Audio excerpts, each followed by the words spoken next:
semana a gente está conversando sobre os dados de uma pesquisa recém-lançada pelo Instituto Avon sobre violência contra a mulher no ambiente universitário, que é um tema muito bacana que está saindo esse ano, porque esse foi o ano que a gente teve muita discussão, inclusive em diversos jornais e revistas, por exemplo, sobre casos recorrentes de estupros contra estudantes universitárias, de formas variadas de violência. E essa é uma pesquisa bastante grande, foi feita em diversos lugares, e com dados muito interessantes que a gente queria poder pensar um pouco, né? Por exemplo, tem um dado aqui que mostra que 36% das alunas, das estudantes mulheres, já deixaram de fazer uma atividade na universidade por medo de sofrer violência. Então a gente está dizendo de alguma coisa que não é uma convivência difícil ou problemática no espaço universitário. Não, é uma coisa que quase que pode, inclusive, impedir que elas façam atividades, que elas se envolvam no ambiente universitário.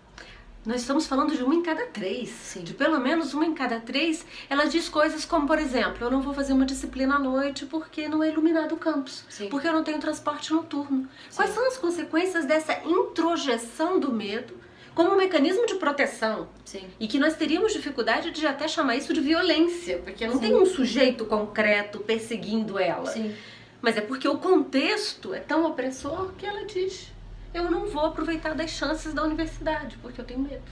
E outra coisa que a pesquisa sugere é que quando a gente fala de violência, a gente talvez tenha uma tendência de pensar que, porque são casos importantes e frequentes em violência sexual, que acontece em diversos cenários, talvez pensar em violência física, mas aqui, por exemplo, tem uma discussão interessante sobre trotes, sobre práticas violentas, naquilo que deveria ser um ritual de iniciação ao ambiente universitário, de como tem uma série de opressões impregnadas nessas práticas e que as meninas e as mulheres sofrem ali, né?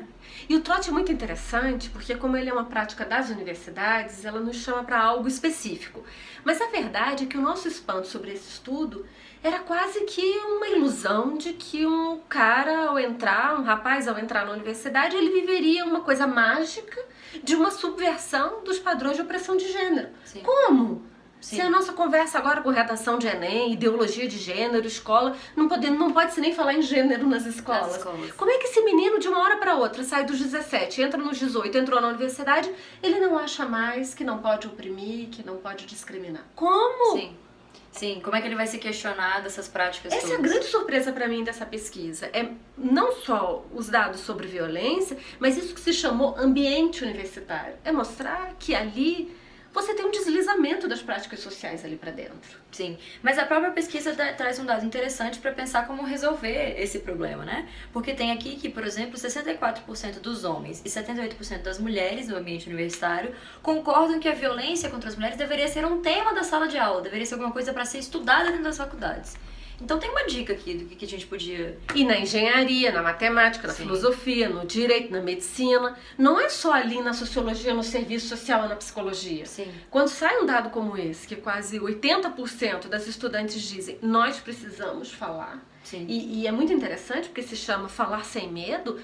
Eu talvez arriscasse dizer que mesmo com medo, nós precisamos falar. As meninas precisam ir para as aulas. Sim. E o ambiente em que a gente pode fazer uma discussão sobre gênero, que é a palavra proibida, mas como conhecimento mesmo, né? Que é num ambiente de conhecimento de poder construir essas relações. Fica uma dica, então, para o ano que vem, o ano letivo. Já que o ano está acabando, as férias estão aqui, mas o novo ano vai começar em breve, que talvez a gente possa falar mais sobre gênero nas escolas e nas universidades, né?